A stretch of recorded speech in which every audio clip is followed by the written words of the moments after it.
Hello, I'm Paul Walker, Medical Oncologist with Circulogene.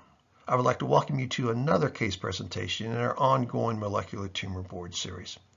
This case is very unique.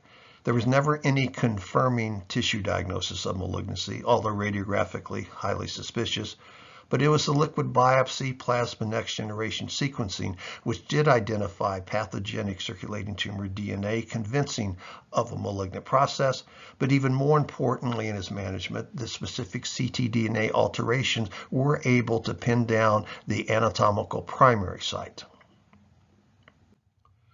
This is a 94-year-old robust male, a history of a stage 2 colorectal cancer previously. He had a slight bump in his CEA, which prompted the imaging. The subsequent chest CT and PET identified a PET-avid 3.6 centimeter left upper lobe mass, as well as draining left AP window PET-avid adenopathy, as well as scattered sub-centimeter nodules. Highly radiographic suspicious and likely to be a second primary, a stage 3 non-small cell lung cancer. There were several aspects of his care leading up to the liquid biopsy that were very detrimental to this particular patient, to his psyche, to his sense of being, as well as his ultimate outcome. He had his chest CT on May 6th. It wasn't until 3 weeks later that he had his PET CT showing the malignant findings. And he was yet to have a biopsy 2 months from his first abnormal chest CT.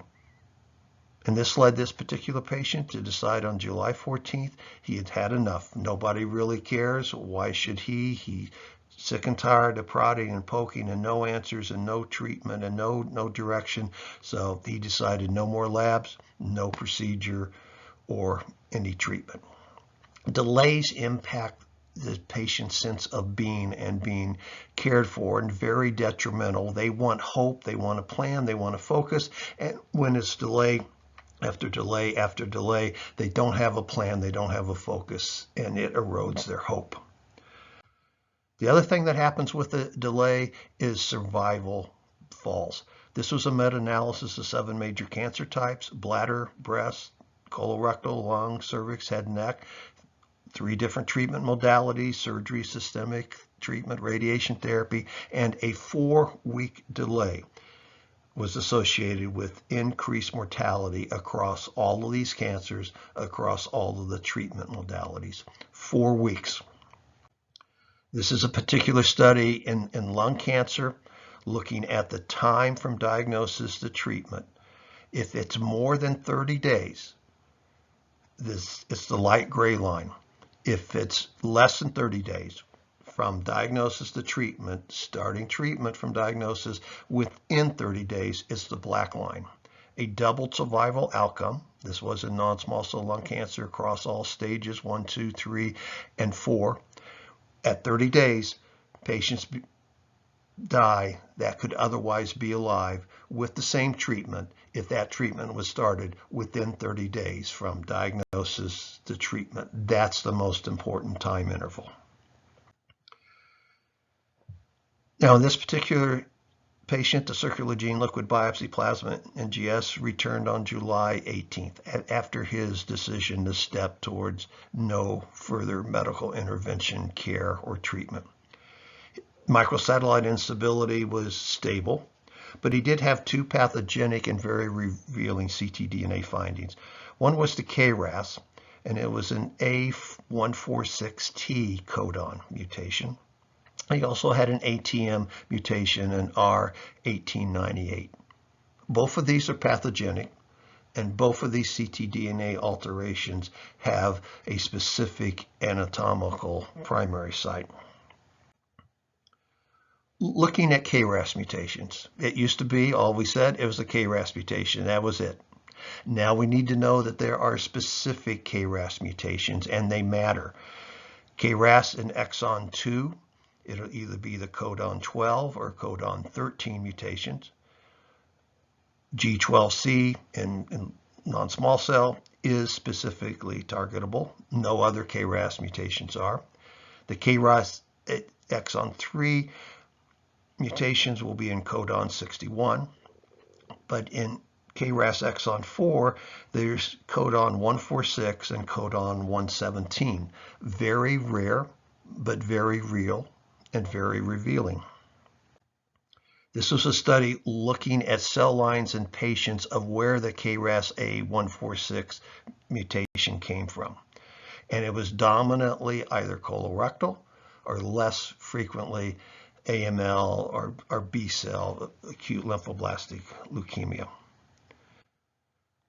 Looking at the AACR cases, 0.36% had a KRAS codon A146T mutation. What was circled in red are the dominant number of cases, over 200 cases, colorectal cancers. And the minority, and very, very rarely, with just 10 cases reported of a lung adenocarcinoma. So clearly, dominantly supporting a colorectal primary origin.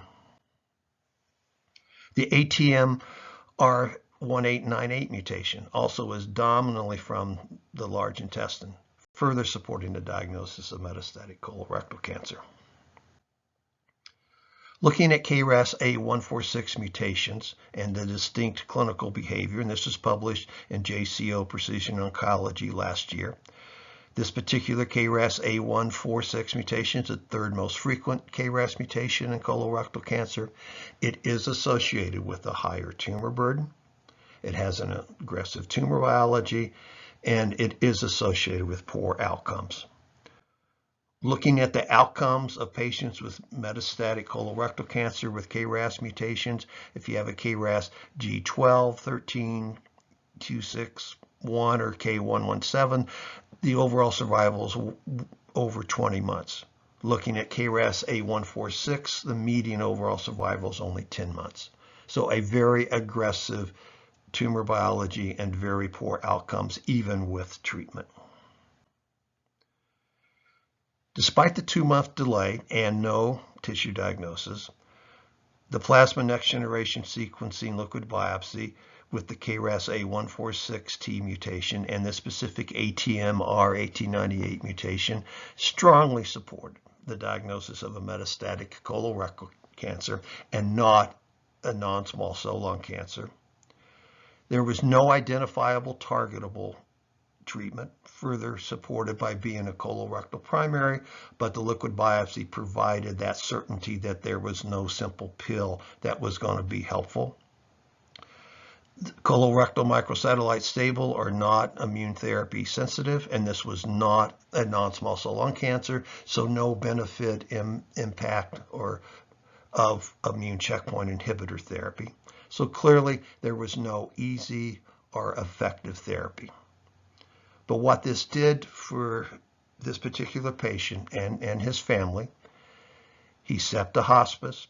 He was at peace knowing it was a recurrence of his colorectal cancer. There was no effectively easy treatment possible. His outcome was going to be very, very poor even with treatment. And why subject yourself to that particular toxicity at this particular age? He was very much at peace. He died a month later. But what the liquid biopsy did, it gave him all of that at peace. I've made the right decision. There's no what ifs. We know the what is, and it's not good. I'm at peace. I don't need to undergo treatment and toxicity. This case just illustrates what a liquid biopsy can provide patients, ideally always with complementary with tissue, but sometimes the logistics of getting tissue is just not possible. And every time if you delay for more than 30 days, what outcome could be begins to drop, and for some patients completely lost. Thank you.